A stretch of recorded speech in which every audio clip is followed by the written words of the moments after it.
यह कहानी एक गरीब पिता की है जो दिल को बहुत ही भाव विभोर कर देने वाली है। जय श्री राम दोस्तों। माधपुर नाम के गांव में हरिहर नाम का एक बुजुर्ग व्यक्ति रहता था। उसका एक बेटा और एक बेटी थी। उसका बेटा शहर में काम करता था। हरिहर बहुत ही गरीब था। बहुत मुश्किल से किसी तरह उसके घर का गुजारा हो पाता था। एक दिन उसके घर गांव का जमींदार आ पहुंचा और हरिहर से कहने लगा, हरिहर, मैंने तुझे सालों पहले उधार दिए थे और तुमने अभी तक वापस नहीं किया। अब मैं और इंतजार नहीं कर सकता। मुझे आज अभी मेरे पैसे चाहिए, नहीं तो मैं तुम सबको धक्के मारकर इस घर से बाहर निकाल दूंगा। हरिहर ने कहा, जमींदार साहब, बस 2 दिन की मोहलत और दे दीजिए। कल मेरा बेटा शहर से लौटने वाला है। जैसे ही वह वापस आएगा, मैं सबसे पहले उसे आपके पास भेजूंगा और वह आपके सारे पैसे चुका देगा। आपने इतने सालों तक सब्र रखा है, तो अब सिर्फ 2 दिन और रुक जाइए।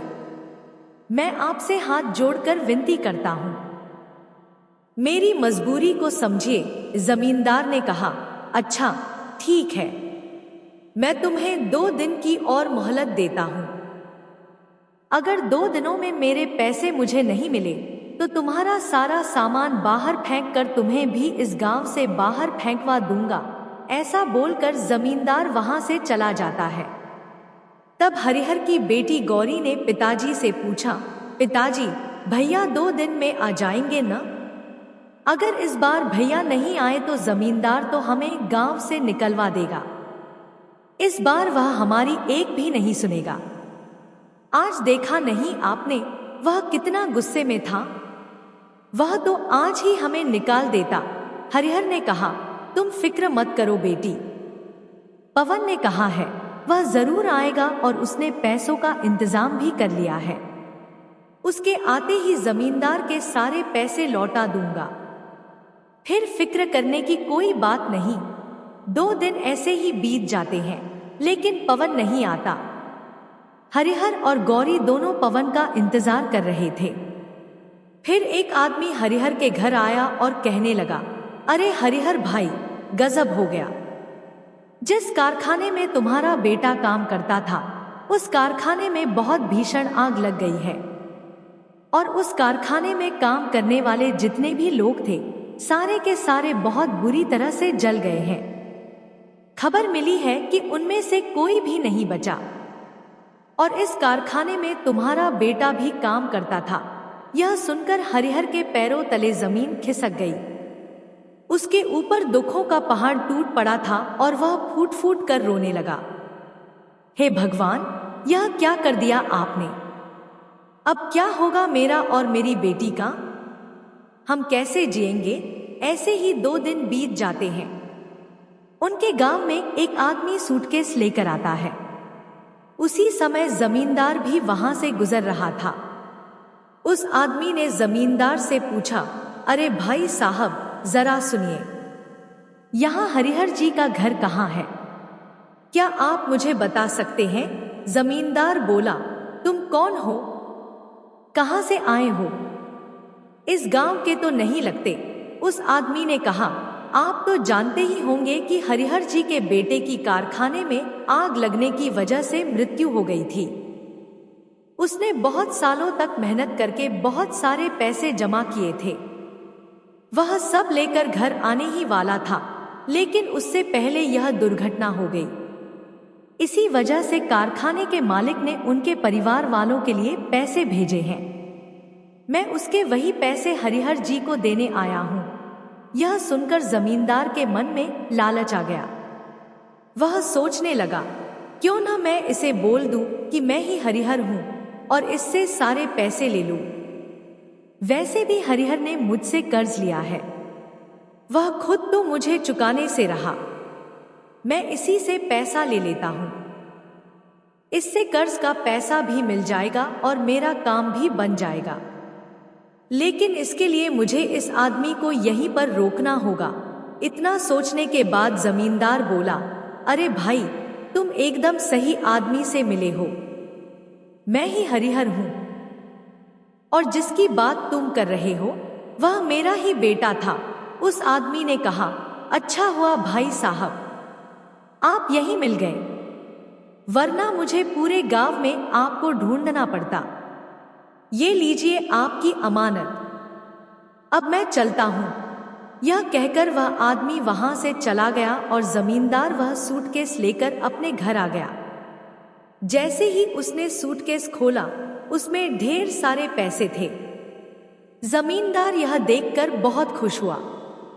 दूसरी ओर हरिहर बहुत परेशान था। वह पूरी तरह टूट चुका था। मुझे तो कुछ समझ नहीं आ रहा बेटी, अब हमारा गुजारा कैसे होगा? हम तो पूरी तरह से पवन के भरोसे पर थे, लेकिन पता नहीं ईश्वर यह कैसी परीक्षा ले रहा है। पवन ही तो हमारा सहारा था, भगवान ने उसे भी हमसे छीन लिया।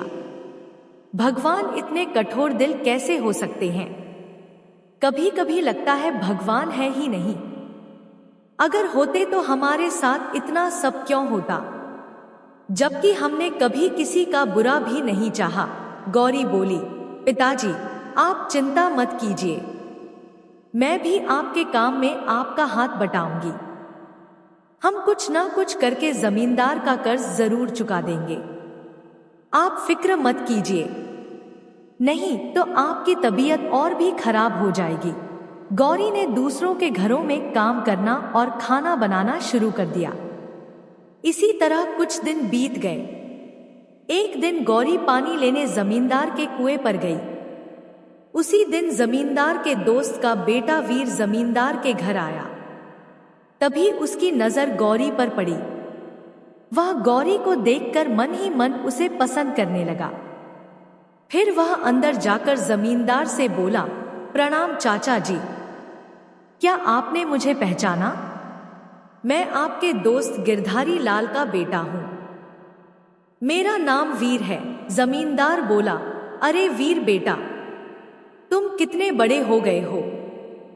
पिछली बार देखा था तब तुम बहुत छोटे थे, इसलिए पहचान नहीं पाया। बोलो बेटा, कैसे आना हुआ? वीर ने कहा, पिताजी ने एक जमीन का सौदा करने के लिए मुझे यहाँ भेजा है, बस वही जमीन देखने आया हूँ। इसी सिलसिले में आपसे थोड़ी बात भी करनी थी। जमींदार ने कहा, अच्छा तो तुमने कारोबार संभालना भी शुरू कर दिया? वीर ने कहा, हाँ चाचा जी, अब पिताजी से ज्यादा काम नहीं हो पाता, इसलिए मुझे ही देखना पड़ता है। जमींदार बोला, बहुत अच्छी बात है बेटा, लेकिन तुम कुछ पूछना चाह रहे थे? वीर ने कहा, दरअसल जब मैं आ रहा था तब कुएं के पास एक लड़की को देखा। क्या आप बता सकते हैं वह कौन है? जमींदार बाहर जाकर देखता है तो उसे अपनी ही बेटी माला दिखाई देती है। गौरी वहां से जा चुकी थी। वह अंदर जाकर बोला, अरे वीर बेटा, जिस लड़की को तुमने देखा वह मेरी ही बेटी है।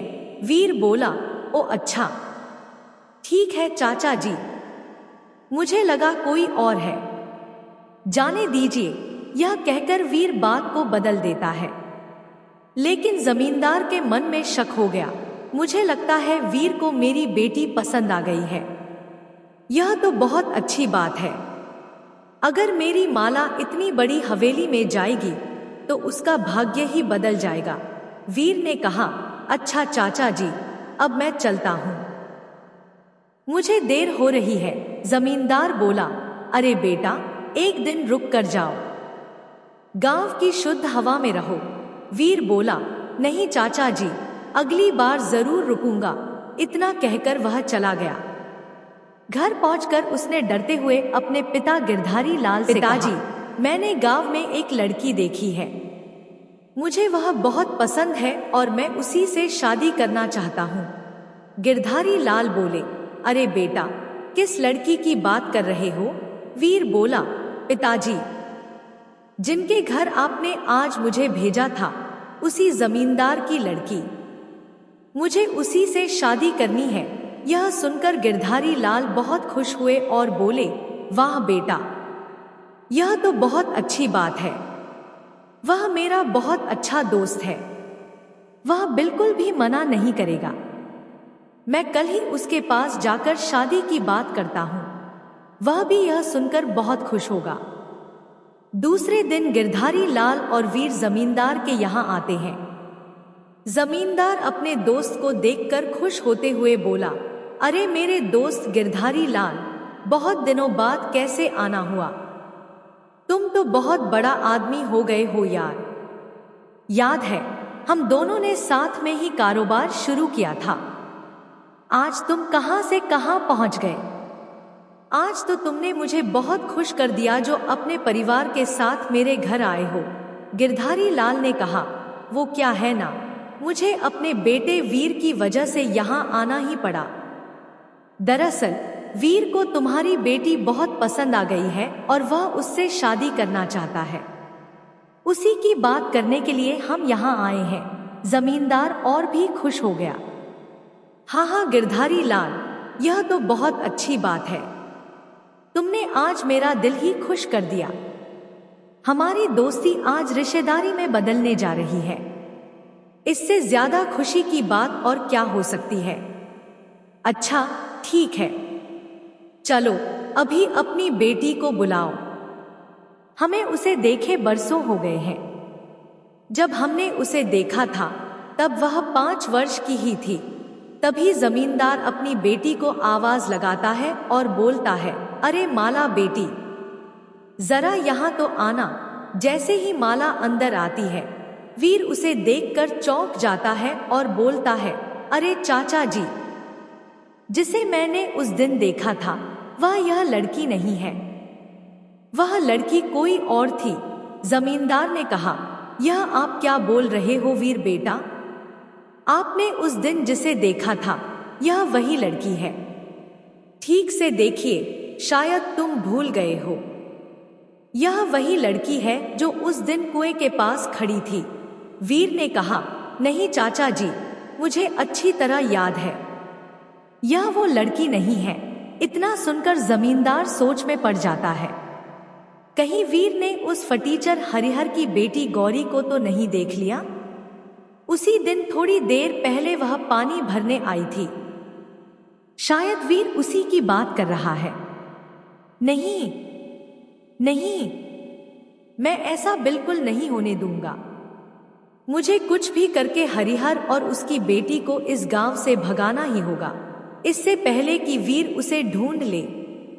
इतना सोचकर जमींदार ने कहा, ठीक है वीर बेटा, अगर ऐसी बात है तो मैं खुद उस लड़की को आपके लिए ढूंढ कर लाऊंगा। आप चिंता मत कीजिए। गिरधारी लाल वीर पर थोड़ा गुस्सा होते हुए बोले, वीर, यह तुम कैसी बातें कर रहे हो? हम तो तुम्हारे कहने पर ही यहाँ आए थे। तुमने ही कहा था कि तुम्हें इनकी बेटी पसंद है, और सच कहूं तो मुझे भी माला बहुत पसंद आई है। अब तुम किस लड़की की बात कर रहे हो, यह समझ में नहीं आ रहा। हमें तो यही लड़की अच्छी लगी है, और मेरी तो यही इच्छा है कि तुम्हारा रिश्ता मेरे दोस्त के घर में हो। माला में कौन सी कमी है? बहुत समझदार, संस्कारी और अच्छी लड़की है। वीर बोला, पर पिताजी, मुझे तो उसी लड़की से शादी करनी है जिसे मैंने उस दिन कुएं के पास देखा था। गिरधारी लाल ने कहा, चलो दोस्त, अब हम चलते हैं। तुम्हें हमने तकलीफ दी, उसके लिए क्षमा कर देना। जमींदार बोला, नहीं दोस्त, इसमें तकलीफ कैसी? शायद मुझे ही समझने में गलती हुई होगी, पर मैं कोशिश करूंगा कि उस लड़की को जल्द से जल्द ढूंढ लूं। फिर वीर और गिरधारी लाल अपने घर चले आते हैं। घर पहुंचकर गिरधारी लाल ने कहा, अरे वीर, तुमने इतनी बड़ी गलती कैसे कर दी? पता नहीं मेरे दोस्त को कितना बुरा लगा होगा। वीर ने कहा, पर पिताजी, मैंने जिसे देखा था वह आपके दोस्त की बेटी नहीं थी, वह कोई और ही थी। मैं ऐसे ही किसी लड़की से शादी नहीं कर सकता। गिरधारी लाल बोले, पर बेटा, बात यह नहीं है। बात तो यह है कि तुमने मेरे दोस्त का अपमान किया है, और तुम्हें इससे अच्छी लड़की कहीं नहीं मिलेगी। तुम्हें इसी से शादी करनी होगी। नहीं पिताजी, मैं माला से शादी नहीं करूंगा। पर तुम जिस लड़की की बात कर रहे हो उसका कोई पता भी नहीं है। कहाँ ढूंढोगे उसे? पिताजी, मैं कुछ भी करके उसे ढूंढ लूंगा, बस मुझे थोड़ा समय दे दीजिए। ठीक है, मैं तुम्हें 1 हफ्ते का समय देता हूं। अगर 1 हफ्ते में तुमने लड़की को ढूंढ लिया तो ठीक है, वरना तुम्हें माला से ही शादी करनी होगी। हाँ पिताजी, जैसा आप ठीक समझें। इधर जमींदार गुस्से से तिलमिला रहा था। वो वीर को पूरे गांव में वही फटीचर हरिहर की बेटी ही दिखी थी। मैं यह शादी होने नहीं दूंगा। कहाँ मेरी बेटी और कहाँ वह भिखारी की लड़की? उन्होंने मेरी बेटी को ठुकरा दिया, अब मैं उन्हें मजबूर कर दूंगा। वीर के आने से पहले मैं हरिहर को गांव से बाहर फेंकवा दूंगा। अरे हाँ, याद आया, उसके बेटे के जो पैसे शहर से आए थे वो तो मेरे पास हैं। अब मैं उससे कर्ज मांगूंगा, ना चुका पाया तो उसका घर भी हड़प लूंगा। फिर देखता हूं कैसे वीर गौरी से शादी करता है। अगले ही दिन जमींदार हरिहर के घर जाता है और बोलता है, हरिहर, तुम मेरी अच्छाई का फायदा उठा रहे हो। मैं इतने दिनों से चुप इसलिए था क्योंकि तुम्हारा बेटा अभी अभी गुजरा है, पर अब मैं कुछ नहीं सुनूंगा। मेरा सारा पैसा लौटा दो, और वैसे भी मैंने तुम्हें बहुत मोहलत दे दी है। हरिहर बोला, जमींदार जी, मैं अभी इतने सारे पैसे कहां से दूं? अब मेरा बेटा भी नहीं रहा, मैं कुछ नहीं जानता। मुझे बस मेरे पैसे चाहिए। अगर पैसे नहीं हैं तो अभी के अभी यह घर खाली कर दो। मैं इसे बेचकर अपना कर्ज वसूल कर लूंगा।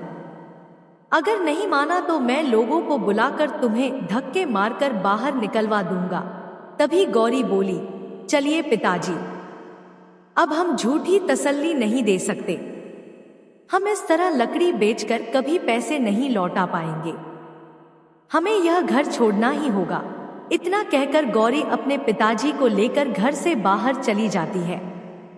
वे जंगल में एक छोटी सी झोपड़ी बनाकर रहने लगते हैं। चिंता और दुख के कारण हरिहर की तबीयत खराब होने लगती है और घर चलाने की जिम्मेदारी गौरी संभाल लेती है। एक दिन गौरी ने कहा, पिताजी, मैंने खाना बना दिया है, आप खा लेना। मैं जंगल से लकड़ी लेकर आती हूँ। सुबह से शाम हो जाती है पर गौरी नहीं लौटती। हरिहर परेशान हो जाता है, बिटिया अभी तक क्यों नहीं आई? कहीं किसी मुसीबत में तो नहीं फंस गई? और वह उसे ढूंढने जंगल की ओर निकल जाता है। रास्ते में उसकी तबीयत बिगड़ जाती है और वह गिर जाता है। उधर गौरी घर पहुंच चुकी होती है। तभी वीर गौरी को ढूंढते हुए वहां पहुंचता है। वह देखता है कि एक बूढ़ा व्यक्ति हरिहर बेहोश पड़ा है। वीर उसे उठाकर पेड़ के नीचे बैठाता है। बाबा, आप ठीक तो हैं? आप जंगल में क्या कर रहे थे? हरिहर बताता है कि वह अपनी बेटी को ढूंढने आया था और रास्ते में गिर पड़ा। वीर उसे घर छोड़ने जाता है।